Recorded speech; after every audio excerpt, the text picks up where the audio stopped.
শুনা পিতৃ মহাশয়, সেই পিতৃ হিৰণ্যকশিপুৰ তুমি শুনাচোন।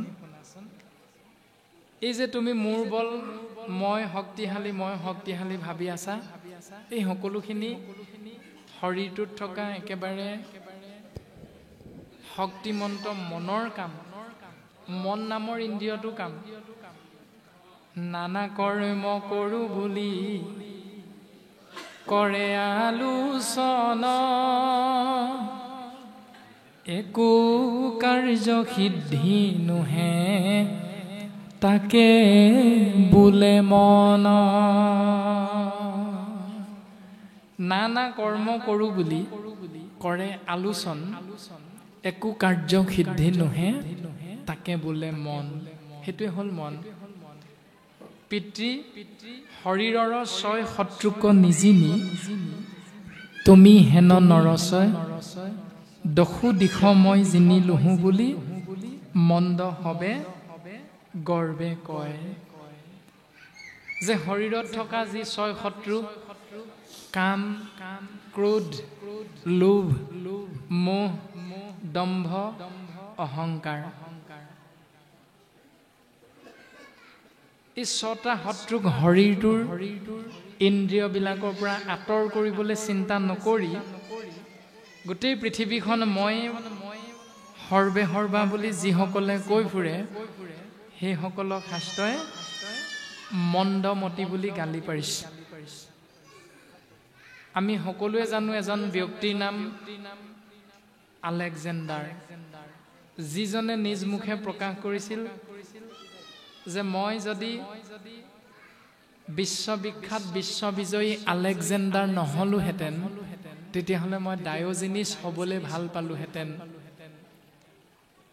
কিয় কৈছিল আলেকজেণ্ডাৰে সেইষাৰ কথা? যে আলেকজেণ্ডাৰে লোভ, মোহ, কাম, ক্ৰোধৰ বশৱৰ্তী হৈ গোটেই বিশ্বখন জয় কৰিলে নিজ বাহুবলেৰে। কিন্তু বিপৰীতে এজন ব্যক্তি হ'ল ডায়োজেনিছ, যিজনে নিজৰ ছয় শত্ৰুক দমন কৰি বিশ্ববিখ্যাত হৈছিল। কামনাক দমন কৰিছে, লোভ দমন কৰিছে, অহংকাৰ দমন কৰিছে।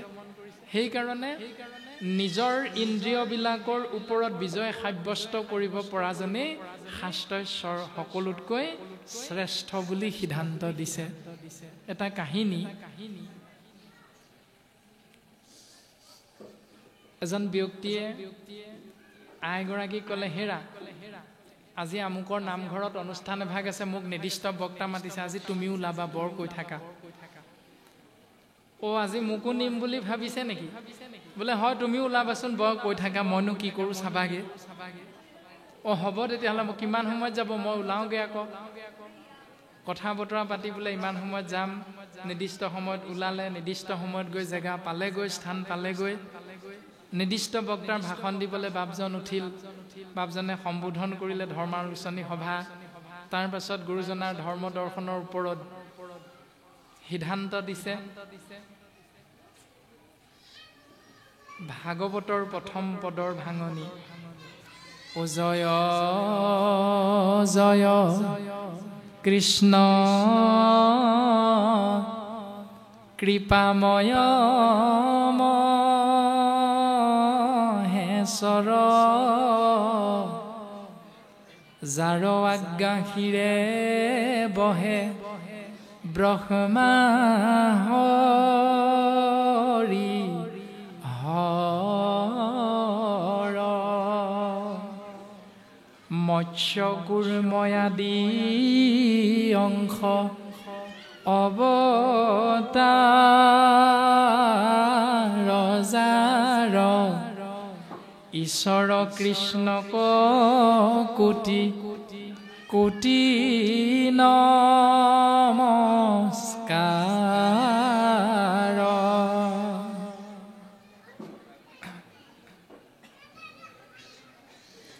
গুৰুজনাই কৈছে মৎস্য, মৎস্য মানে মাছ।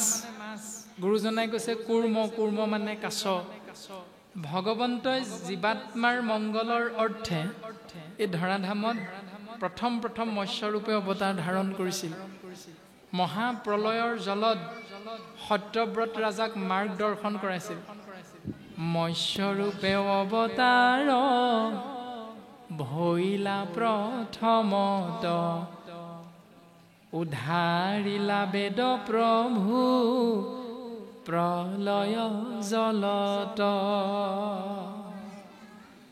দ্বিতীয়তে কুৰ্মৰূপে অৱতাৰ ধাৰণ কৰি কাছ হিচাপে অৱতাৰ ধাৰণ কৰি দেৱাসুৰৰ দ্বাৰা সাগৰ মন্থনত অমৃত উৎপত্তিৰ প্ৰাক মুহূৰ্তত যি মন্দৰ পৰ্বতক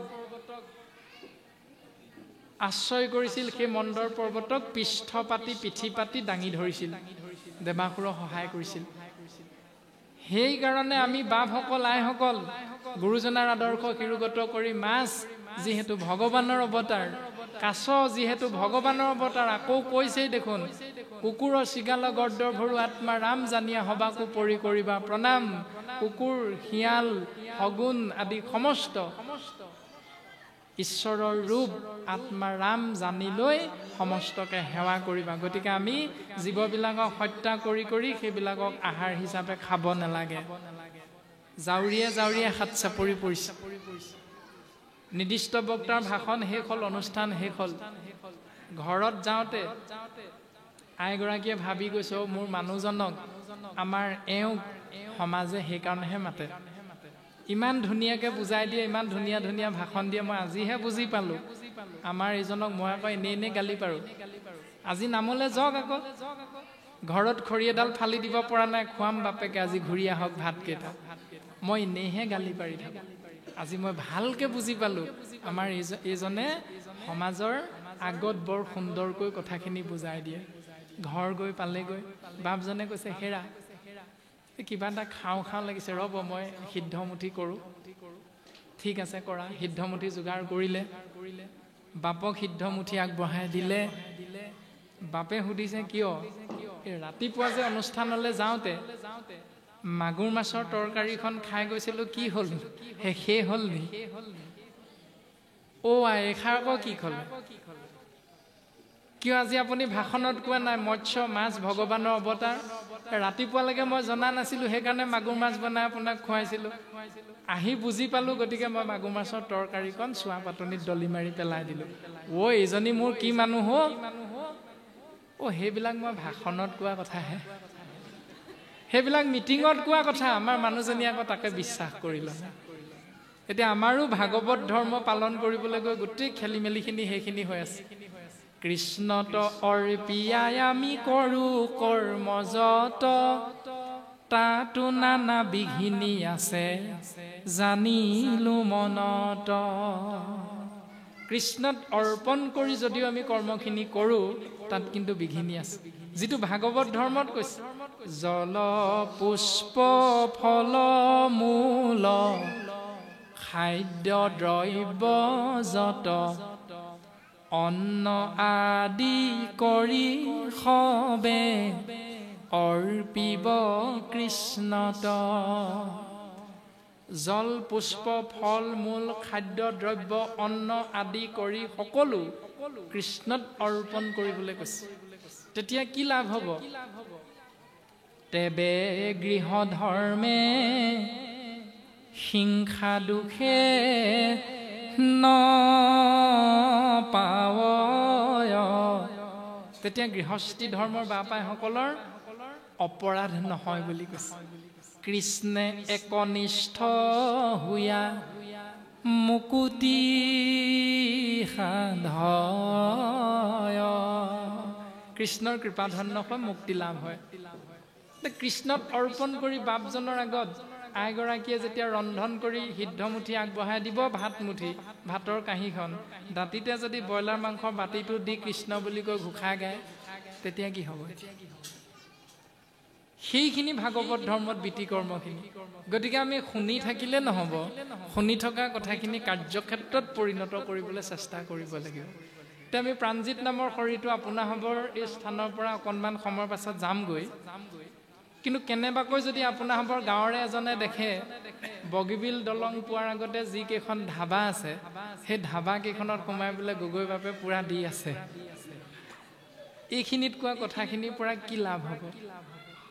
সেইটো কথাকে কৈছে যে শৰীৰৰ ছয় শত্ৰুক নিজিনি তুমি হেন নৰচা শৰীৰত থকা ছয় শত্ৰুক দমন কৰিবলৈ তুমি শিকা নাই অভ্যাস কৰা নাই দহু দিশ মই জিনিলোহো বুলি মন্দসবে গৰ্বে কয় যে গোটেইখন মোৰেই মোৰ মাটি মোৰ বাৰী মোৰ গাড়ী মোৰ ধন মোৰ সম্পত্তি আদিবিলাক মোৰ মোৰ বুলি কৈ যিসকলে আমি ঘূৰি ফুৰো সেইজনেই ঈশ্বৰ বিমুখ বুলি কৈছে এতিয়া তাৰ দ্বাৰা জীৱৰ কল্যাণ নহয় আত্যান্তিক সুখ তেওঁ লাভ কৰিব নোৱাৰে এতিয়া আমি যিটো ভাৱনা কৰি ঘৰৰ পৰা ওলাই যাওঁ সেইটো এটাই ভাৱনা মোৰ ল'ৰাটোক কেনেকৈ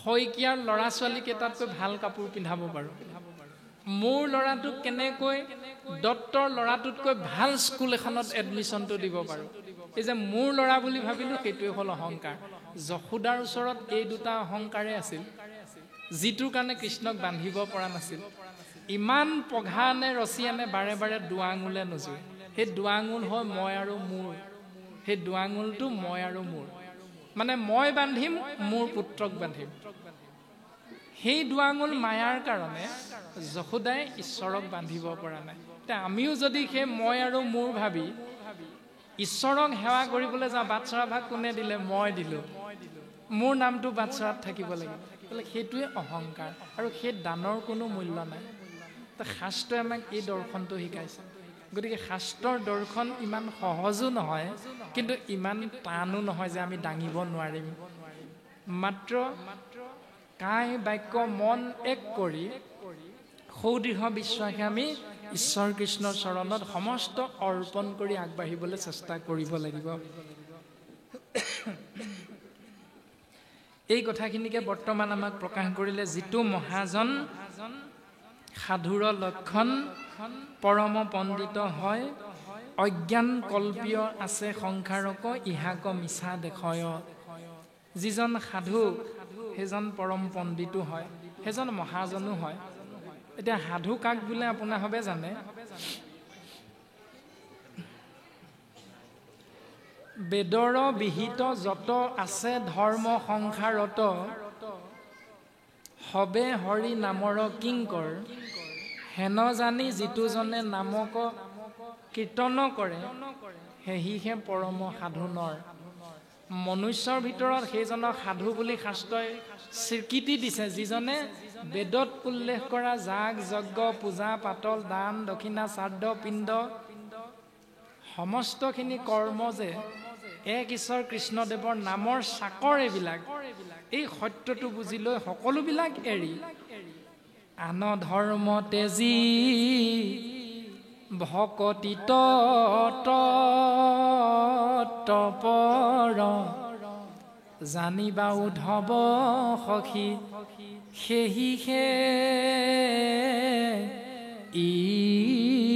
ঈশ্বৰ আন সকলোবিলাক ত্যাগ কৰি কেৱল ভক্তিত তত্ত্বপৰ হৈ গ'ল যিজন সেইজনেই হ'ল মনুষ্যৰ ভিতৰত ঈশ্বৰ পুৰুষ সেইজনেই হ'ল মনুষ্যৰ ভিতৰত সাধু পুৰুষ গতিকে সাধু সংগ অনুসৰা তেনেকুৱা একান্ত ভকতক যেতিয়া সাধু বুলি কৈছে সেই সাধুৰ সংগলৈ যোৱা শ্ৰৱণ কীৰ্তন কৰা তেওঁলোকৰ সংগ লাভ কৰি শ্ৰৱণ কৰা কীৰ্তন কৰা গোবিন্দ মহাপ্ৰভুৰ নাম পৰিহৰা পাখণ্ড আচাৰ শৰীৰটোত থকা মনৰ লগত থকা বাক্যৰ লগত থকা পাখণ্ড আচাৰবিলাক ত্যাগ কৰা এতিয়া আমি সেৱা কৰা ঈশ্বৰক চিন্তা কৰা মাধ্যমটো কেনেকুৱা নামঘৰলৈ গৈছোঁ ঠিকে আছে নামঘৰত গৈ গুৰু সেৱা কৰিছোঁ দৰখাস্তখন কিনিছোঁ ধূপৰ পেকেট এটা তামোল এটা পাণ দুখিলা 10 টকা অৰিহণা মাটিৰ চাকিয়া গছ মিঠাতেলৰ সৰু পেকেট এটা এইখনে দৰখাস্তখন মংগল বিচাৰি ঈশ্বৰৰ ওচৰত দিয়া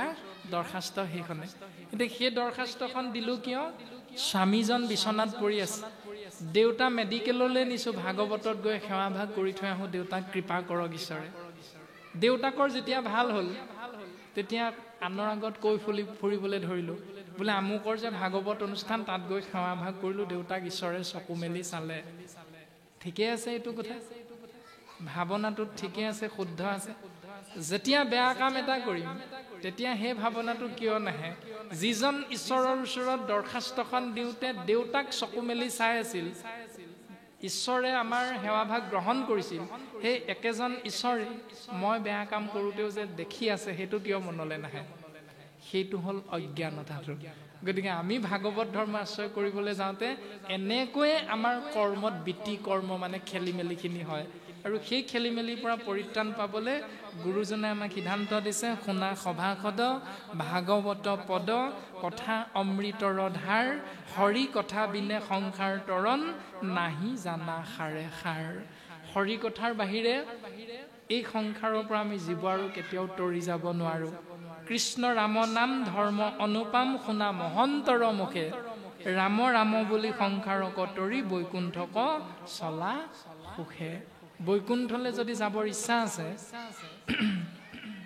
কৃষ্ণ ৰাম বৈকুণ্ঠলৈ যদি যাবৰ ইচ্ছা আছে কেৱল ৰাম কৃষ্ণ নাম অনুপম ধৰ্ম আশ্ৰয় কৰা আমাৰ নামাচাৰ্যসকলে প্ৰায় উপদেশ দিয়ে আপোনালোকে শুনিছেও নামৰ অন্তত এজোকা উপদেশ কৃষ্ণৰ চৰিত্ৰ পৰম অমৃত আতপৰে আন নাহি আন কোটি কোটি তীৰ্থ তপ জপ যজ্ঞ হবেও নহি সমান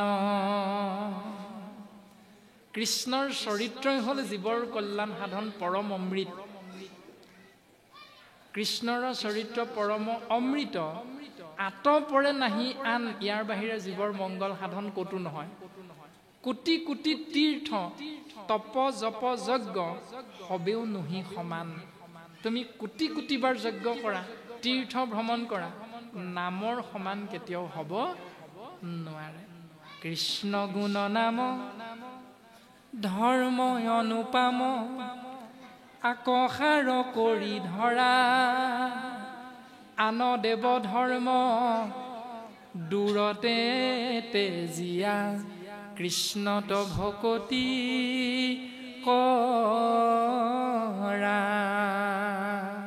আন দেৱ ধৰ্মবিলাক তুমি দূৰতে ত্যাগ কৰা এতিয়া সেই দেৱ ধৰ্মবিলাক আমি কি কৰি আছো কৃপালু গুৰুজনাই দিলে উপাংগ কীৰ্তন দিহানাম হিচাপে কেৱল ৰাম নাম কৃপালু গুৰুজনাই দিলে জীৱতৰণৰ উপায় একমাত্ৰ ৰাম নাম মানস কীৰ্তন বীৰ কীৰ্তন নিবীৰ কীৰ্তন আদিৰ মাধ্যমেৰে জীৱ তৰি যাবৰ উপায় কৃপালু গুৰুজনাই দিলে অপূৰ্ব সৃষ্টি ভাওনা যি ভাওনা দৰ্শন কৰি কাহিনীৰ মাধ্যমেৰে জীৱই এই সংসাৰৰ পৰা তৰি যাবৰ পথটো দৰ্শন পায় এতিয়া সেই ভাওনা সেই দিহানাম সেই পূৰ্বৰংগ গায়ন বায়ন আপুনি আমি কি কৰিছোঁ বেদৰ বিহিত কৰ্ম কৰি বাক ভকতৰ যোগ্য নৈ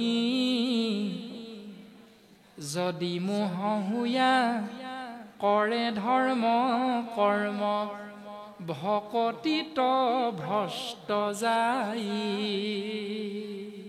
আমি শৰণ ক'ত ললো গোপাল গোবিন্দ যদু নন্দন কৃষ্ণৰ চৰণে লৈলো শৰণ আমি শৰণ ললো অভয় চৰণত ৰাঘৱৰ অভয় চৰণে সত্যে সত্যে পখিলো শৰণে আমি ৰাঘৱৰ কৃষ্ণৰ ৰামৰ অভয় চৰণত শৰণ ললো এতিয়া অভয় চৰণত শৰণ ললো বেদে কৈছে মোৰ বাহিৰে বেলেগৰ কথা নাই কোৱা বেদে হেনো মোৰ কথাহে কৈছে সেই অভয় চৰণ ৰামৰ চৰণত শৰণ ললো শৰণীয়া হলো আৰু শৰণীয়া হৈ বেদৰ বিহিত কৰ্ম কৰিবলৈ আমি আগবাঢ়ি গলো কি কৰিলো আমি গায়ন বায়ন জোৰা গৈ দুৰ্গা পূজা মূৰ্তি ভাগ নদীত উটুৱাবৰ বাবে আমি গুৰুজনাৰ সেই অপূৰ্ব সৃষ্টি গানিকা আমি ব্যৱহাৰ কৰিলো যিজন শৰণীয়া আছিল সেইজনে গৈ সেই অন্য দেৱতা আন দেৱ ধৰ্ম দূৰতে তেজিয়া কৃষ্ণত ভকতি কৰা বুলিও গাইছো আকৌ সেই একেজনে গৈ খোলটো কান্ধত লৈ সেই দুৰ্গাক গৈ মাটিৰ মূৰ্তি ভাগক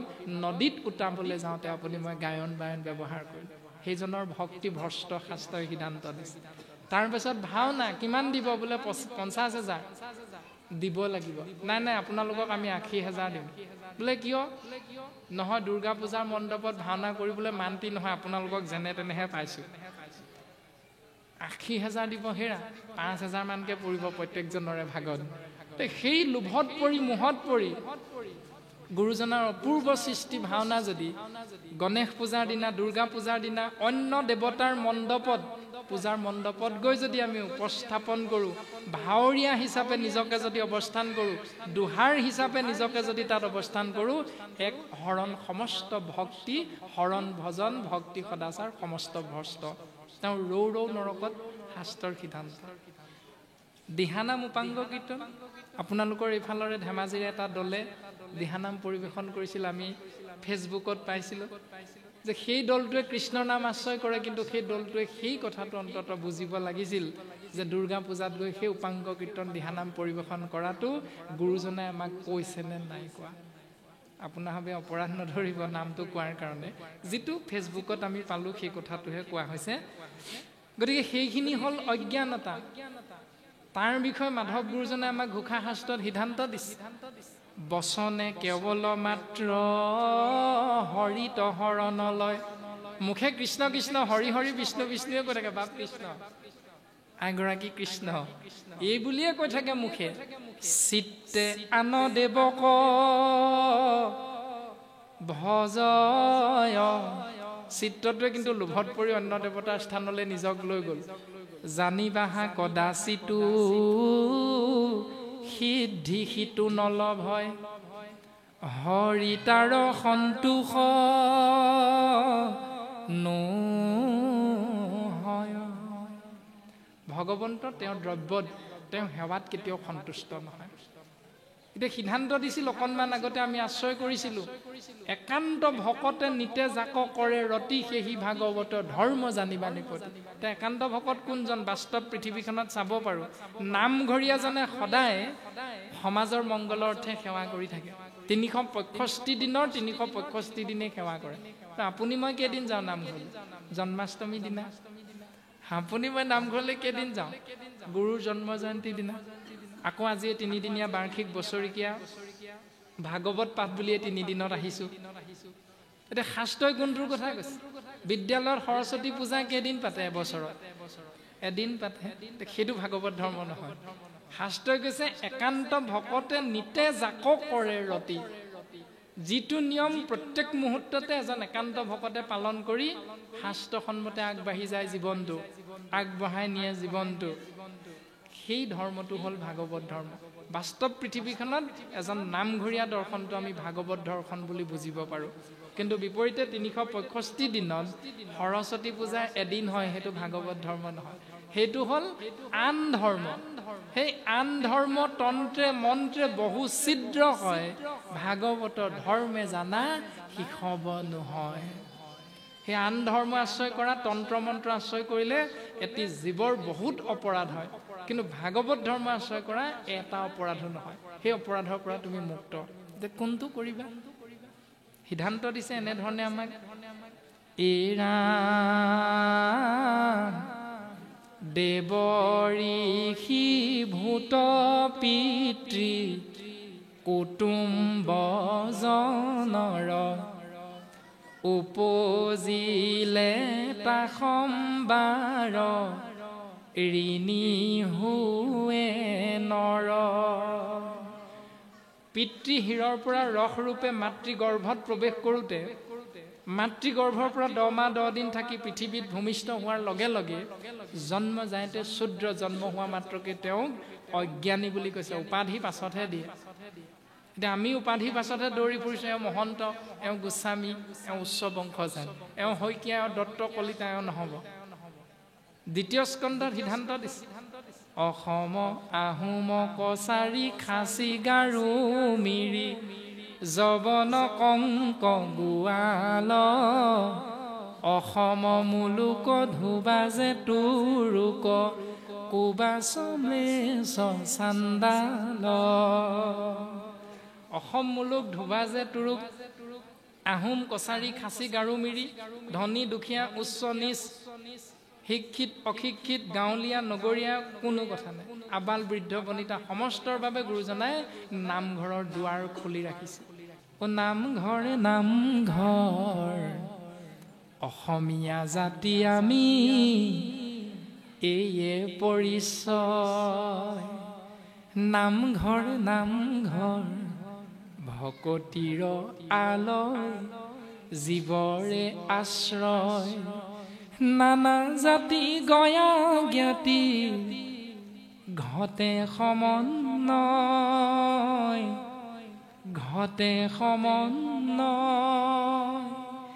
নামঘৰৰ বিনে আমাৰ অস্তিত্ব নৰয় ও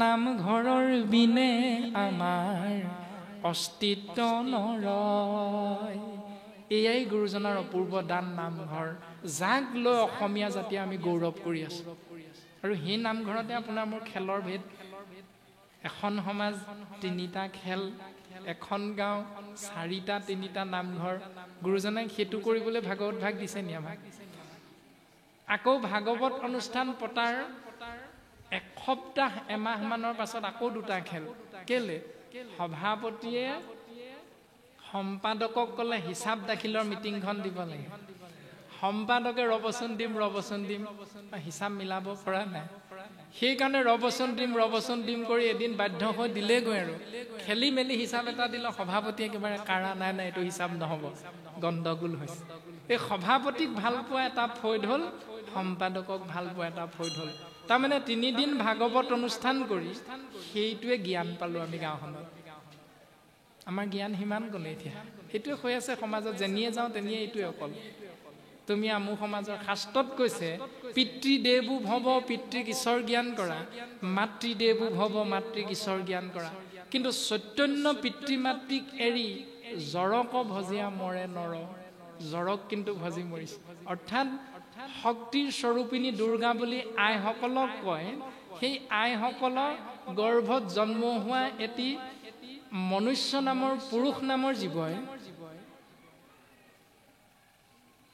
মাটিৰ এটা মূৰ্তি 8খন হাত দি অষ্টভুজা আকৃতিৰ এটা মাটিৰ মূৰ্তি ধূপ ধূনা জ্বলাই সেৱা কৰে 4 দিন মান দুৰ্গা পূজা কিন্তু বিপৰীতে জন্ম দিয়া দুৰ্গাৰ শক্তি স্বৰূপ মাতৃগৰাকীক কিন্তু বৃদ্ধাশ্ৰমত ৰাখে এটা শাস্ত্ৰৰ লগত কোনটো মিলিলে এতিয়া বিপৰীতে ভগ্নীক মৰম স্নেহ ভাতৃত্বৰ বোধৰ মাজেৰে আমি সংসাৰত বৰ্তি থাকিবলৈ শাস্ত্ৰই যি জ্ঞান দিলে তাৰ বিপৰীতে ভগ্নীক কিন্তু ধৰ্ষণৰ বলি সজালো এটা মাটিৰ মূৰ্তিটো সেৱা কৰিছো ধূপ ধূনা জ্বলাই কৃপা বিচাৰি আৰু চৈতন্য শক্তি ভগ্নীগৰাকীক অকলহৰীয়াকৈ পাই 5-6টা নৰপশু আপোনাৰ মোৰ নিচিনাই ধৰ্ষণ কৰিছো শাস্ত্ৰৰ কোনটো নিয়ম এতিয়া শুদ্ধ আপোনাৰ মোৰে ভাই বন্ধু সেইসকল শাস্ত্ৰই কৈছে এটা আপুনি মই কৰি আছো অন্য এটা গতিকে ফেমেজালিখিনি ক'ত আছে চিন্তা কৰাটো অতিব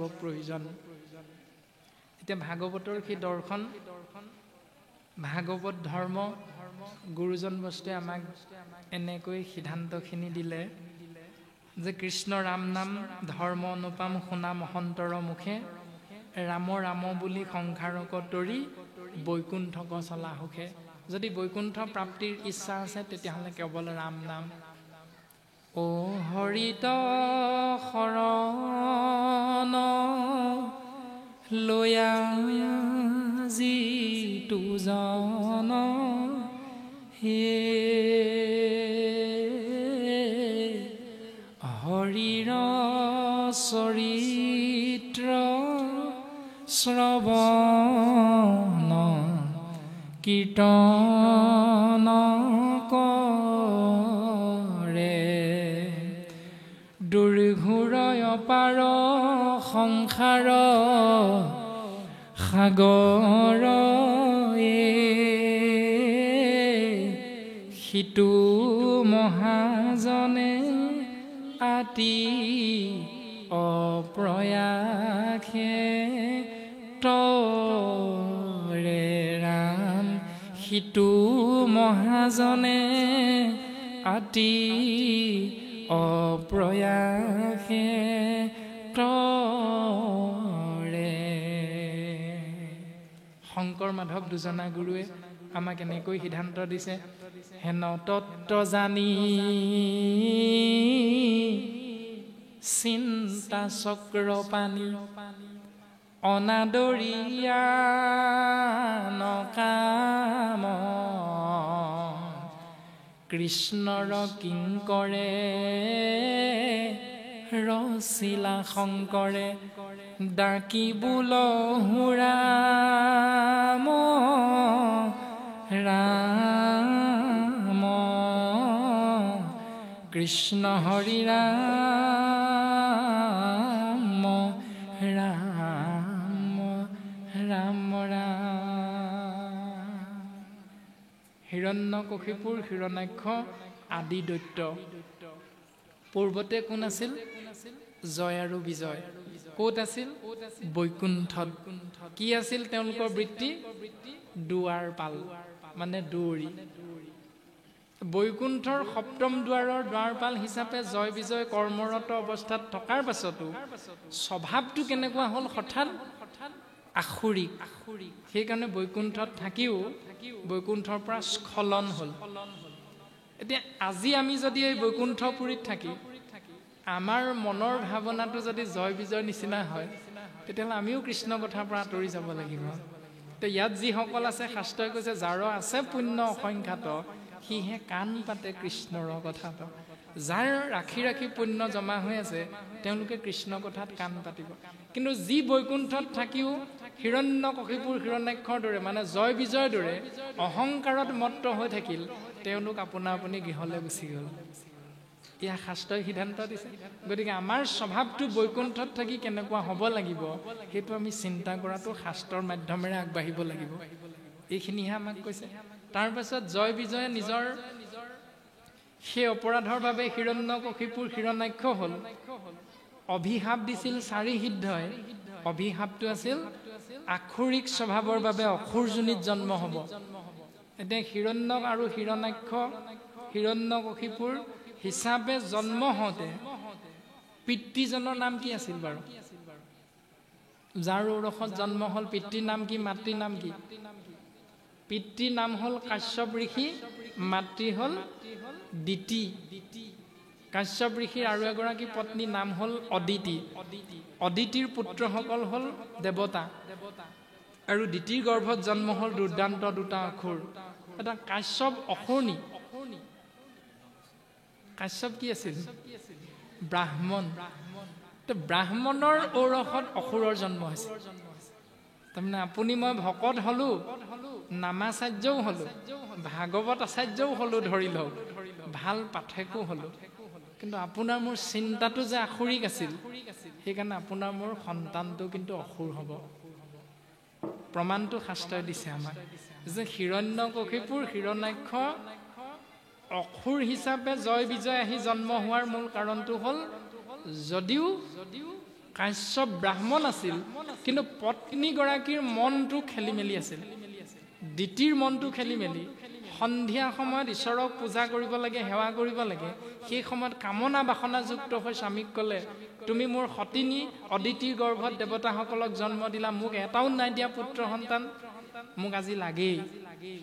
এই বুলি যেতিয়া পত্নীয়ে স্বামীজনৰ সত্য বচন নামানি লাগে লাগে লাগে কৈ কামনা বাসনাযুক্ত চৰিতাৰ্থ পূৰণ কৰিবলৈ গৈ দিনৰ 4 নম্বৰ প্ৰহৰটোত, চতুৰ্থ প্ৰহৰত যি সময়ত দবা কোবাই, যি সময়ত শংখ ঘণ্টা বজাই ঈশ্বৰক সেৱা কৰে, নামঘৰীয়াই নিয়মটো পালন কৰে, গুৰু ধৰ্ম, সেই সময়ত যদি স্বামীজনে পত্নীৰ কথা মানি যদি পত্নীৰ গৰ্ভত বীৰ্য নিক্ষেপ কৰি সন্তান জন্ম দিয়াৰ স্থিতি কৰে, তেতিয়াহ'লে সেই সন্তান অসুৰ সন্তান। গীতা শাস্ত্ৰত সিদ্ধান্ত দিছে, যিটো গৃহবাস ভাৰ্যাৰে খেদাস, কহিলো পৰম আৰ্যা, বানৰ কজেন নৰ্তকে নচাৱে, স্বামী কন চাৱে ভাৰ্যা। যিখন ঘৰ পত্নীগৰাকীৰ কথা মতে বাপজনে চলি থাকে, হেণ্ড পেকেট হাজবেণ্ড বুলি যে কয়, আমি পাইছিলোঁ নহয় এটা, সেইটো ব্যৱস্থাৰ মাজেৰে চলা সেই নিয়মটোত বান্দৰটোক নৰ্তকী হিচাপে নচুৱাই যিজনা মালিকে, ঠিক তেনেকৈ স্বামীজনক পত্নীগৰাকীয়ে নচুৱাই থাকে। সেই ব্যৱস্থাটো হ'ল সেইটো যে দ্বিতীয়ে হাতৰ আঙুলিৰ মূৰত নচুৱাইছিল তেওঁৰ স্বামী কাশ্যপক, কিন্তু কাশ্যপেও আগপাছ নুগুনি তেওঁ পত্নীৰ কথা মানি পত্নীৰ গৰ্ভত বীৰ্য নিক্ষেপ কৰিলে আৰু তাৰ ফল পালে দুৰ্দান্ত দুটা অসুৰ হিৰণ্যকশিপুৰ হিৰণ্যাক্ষ। কিন্তু অন্য হাতেদি হিৰণ্যকশিপুৰৰ পত্নী হ'ল কায়াধু, কিন্তু কায়াধুৰ গৰ্ভত আকৌ অসুৰৰ ঔৰসত কায়াধুৰ গৰ্ভত কিন্তু ভকতৰ জন্ম হৈছে, প্ৰহ্লাদ বৈষ্ণৱৰ জন্ম হৈছে। কিবা কথাখিনি খেলি মেলি নিচিনা লাগে, কিন্তু এইটোৱে শাস্ত্ৰৰ সত্য বুলি কৈছে। গতিকে আমি নৱদম্পতীয়ে গৃহস্থী ধৰ্ম পালন কৰিবলৈ যাওঁতে কেনেকৈ আগবাঢ়িম, শাস্ত্ৰই কি নিয়ম দিছে, প্ৰত্যেকটো কথা চিন্তা কৰাটো অতিব প্ৰয়োজন। পুত্ৰই উদ্ধাৰে বুলি কহিয়াছে শাস্ত্ৰ, পুত্ৰ হলেহে পুণ্যাম নৰকৰ পৰা উদ্ধাৰ পাব বুলি শাস্ত্ৰই কৈ আছে সত্য কথা। কিন্তু সেই পুত্ৰজনৰ নামটো কি জানানে?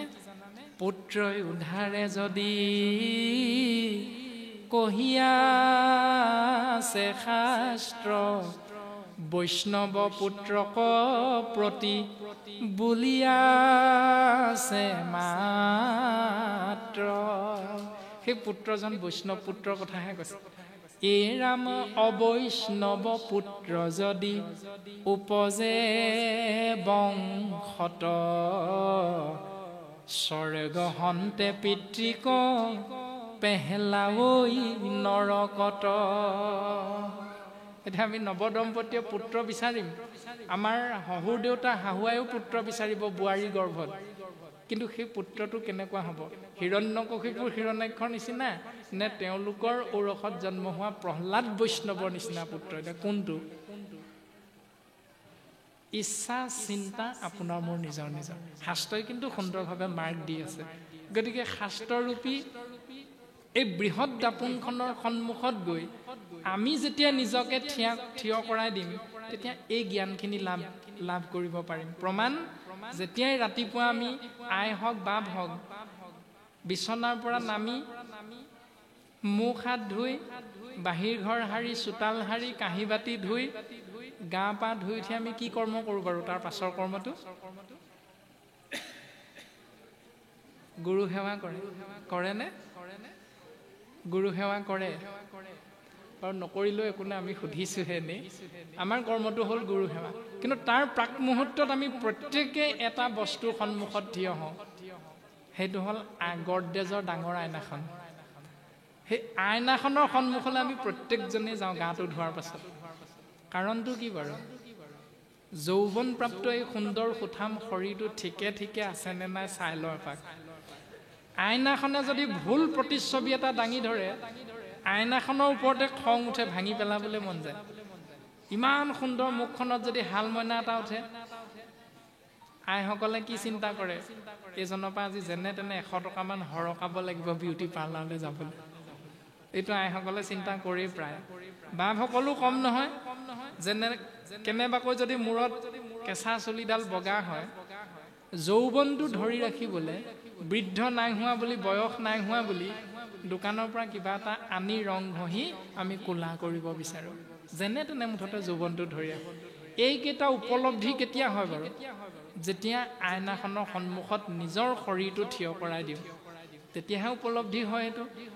ঠিক তেনেকৈ ভাগৱত নামৰ এখন দাপোন আছে, যিখন দাপোনৰ সন্মুখত নিজক থিয় কৰাই দিলে চকু দুটা ইন্দ্ৰিয়ৰ কৰ্ম কি ভাগৱতে কৈছে। এই মোৰ নামৰ ইন্দ্ৰিয়টোৰ কৰ্ম কি ভাগৱতে কৈ আছে। হাত দুখনৰ কৰ্ম কি ভাগৱতে কৈছে। ভৰি দুটাৰ কৰ্ম কি ভাগৱতে আমাক দৰ্শন দিছে। তাৰপাছত দাঁত দুপাৰীৰ কৰ্ম কি, জিভাখনৰ কৰ্ম কি, কাণ দুখনৰ কৰ্ম কি ভাগৱতে 2য় স্কন্ধত স্পষ্টভাৱে ঘোষণা কৰি আছে। এই ৰাম হৰি গুণ নাগাই কৰৈ আনখে ব্যাখ্যান, জানা জিভা ভৈল তাৰ বেংগৰ সমান। জিভাখনক দিছে কথা ক'বলৈ, কিন্তু সেই কথাখিনি হ'ব লাগিব কৃষ্ণ কথা। যিটো বাক্যে নাই নাম কৃষ্ণৰ চৰিত্ৰ, উচ্ছিষ্ট গৰ্তটো কৰি সি অপবিত্ৰ। যিটো বাক্য আমি মুখেৰে জিভাখনৰ দ্বাৰা উচ্চাৰণ কৰোঁ, সেই বাক্যটোত যদি কৃষ্ণ কথা নাই, তেতিয়াহ'লে সেই বাক্য চোৱা পাতনিতকৈও লেতেৰা। কৃষ্ণ কথা ভাল নোপোৱা মানুহজন কিমান লেতেৰা এতিয়া নিজক সুধিব লাগে। এই জ্ঞানটো ভাগৱত নামৰ দাপোনখনে আমাক দিছে। তাৰপাছত জিভাখনৰ কৰ্ম কি নামঘোষাত কৈছে, হে জিভা সদা তোৰ মধুৰে সে প্ৰিয় মাত্ৰ, জান তই ৰসৰ সাৰক, আনতে যি নিৰন্তৰে কৰায়ুক মাত্ৰ পান, নাৰায়ণ নাম অমৃতক। হেৰৌ জিভা, তই সদায় শৰীৰটোক বস্তুৰ সোৱাদটোহে দিব জান, কোনটো জ্বলা তিতা টেঙা কেঁহা মিঠা, এই সোৱাদটো জিভাখনে দিয়ে আমাৰ শৰীৰটোক। কিন্তু জিভা তই মনত ৰাখিবি, নাৰায়ণ নাম এক পৰম অমৃত আছে, সেই অমৃতটো তই শৰীৰটোক দে, আত্মাও গতি হ'ব শৰীৰৰো গতি হ'ব। কিন্তু তই জ্বলা টেঙা কেঁহা মিঠা তিতাবোৰ যদি শৰীৰটোক দি থাক, মিঠা বেছিকৈ খালে ডায়েবেটিছ হয় জানে আপোনালোকে। সেই ব্যৱস্থাখিনি জিভাৰ কাৰণে আমি মৰিব লগা হয়। এতিয়া জিভাখনক আমি বুজাবলৈ চেষ্টা কৰিব লাগিব, কৃষ্ণ গুণ নাগাই কৰৈ আনসে ব্যাখ্যান। যদি কৃষ্ণ কথা নকৈ আন কথাবিলাক কওঁ, তেতিয়াহ'লে কৈছে জানা জিভা ভৈল তাৰ বেংগৰ সমান। তাৰ জিভাখন ভেকুলীৰ জিভা বুলি কৈছে। আৰু যিখন জিভা যাৰ লগত থাকে তেনেকুৱা এখন জিভা, সেই ব্যক্তিজনক ভেকুলী বুলি গালি পাইছে। ভেকুলীৰ কৰ্মটো আপোনাৰভাৱে জানে, অ ফুল নুফুল কিয়, গৰুৱে যে আগ খাই মই নুফুলিম কিয়, অ গৰু আগ খাওঁ কিয়, গৰখীয়াই যে গৰু নৰখে মইনো নাখাম কিয়। এনেকুৱা এটা পদ্য পাইছিলেনে? পাইছিলে। ভেকুলী কথাটো তাত আছে নহয় একেবাৰে শেষত, অ মেঘ বৰষুণ দিয় কিয়, বোলে ভেকুলী আছে তোৰ তোৰাই মইনো নিদিম কিয়। ভেকুলী সুধিলেও ভেকুলী তোৰ তোৰাও কিয়, বোলে বোপা ককাৰ সচটো মইনো এৰিম কিয়। এতিয়া ভাগৱত শুনিলোঁ আমি, ইমান সুন্দৰ কথা পদভন্দে বাপ দুজনাই কৈ আছে। আমিও সাধাৰণ মনুষ্য, আপোনাৰসবৰ আজ্ঞা পাই দুই এটা কথা আগবঢ়াই দিয়া হৈছে মাত্ৰ সহযোগিতা কৰি। ভেকুলী নিয়মটো আমি পালন কৰিছোঁ নি? তাৰমানে যে বোপা ককাৰ হচটো মইনো এৰিম কিয়। ভাগৱতে কৈছে এটা, বোলে তেওঁ যিমান কয় কৈ থাকক, আমি দেউতাৰ দিনৰ পৰা ককাৰ দিনৰ পৰা চলি অহা নিয়মটো কেলে এৰিম। ছমহীয়া পাতিমেই, বছৰিকীয়া পাতিমেই, বিশ্বকৰ্মা পূজা পাতিমেই, 3খন গাড়ী আছে কেলে নেপাতিম, আই সকাম কৰিমেই আদি যিবিলাক নিয়ম আমি কৰি থাকোঁ, সেইবিলাক ভাগৱতলৈ আহি মনটো শুদ্ধ কৰি যেতিয়ালৈকে সেই কৰ্মৰ বিশ্লেষণটো আমি নকৰিম, তেতিয়ালৈকে ভাগৱত শুনাৰ পৰা আমাৰ লাভ একো নহয়। কিন্তু ভাগৱত দৰ্শন হ'ল আত্মবিশ্লেষণ। নিজৰ লগত, মনৰ লগত, বাক্যৰ লগত, শৰীৰৰ লগত কি ভুল আছে, এই ভুলখিনি বিশ্লেষণ কৰি ভুলখিনি আঁতৰ কৰিবলৈ চেষ্টা কৰাটোৱে হ'ল ভাগৱত দৰ্শন। কোনেও কাকো বেয়া পাই লাভ নাই। ভাগৱতৰ পদে যি কয় আমি তাকেই কোৱা হ'ব। প্ৰাণজিতক আপোনালোকে বেয়া পাই লাভ নাই, আমিও আপোনালোকক বেয়া পাই লাভ নাই। কেলে এনেকৈ ক'বা বুলি, আপোনালোকৰ সমাজখন কি আমি নাজানো, আমি কোন সমাজৰ আপোনালোকেও নাজানে। মাত্ৰ ভাগৱতৰ পদে যি উপদেশ দিছে মনুষ্যৰ কল্যাণৰ অৰ্থে, মংগলৰ অৰ্থে, আমি তাকহে প্ৰকাশ কৰা হৈছে।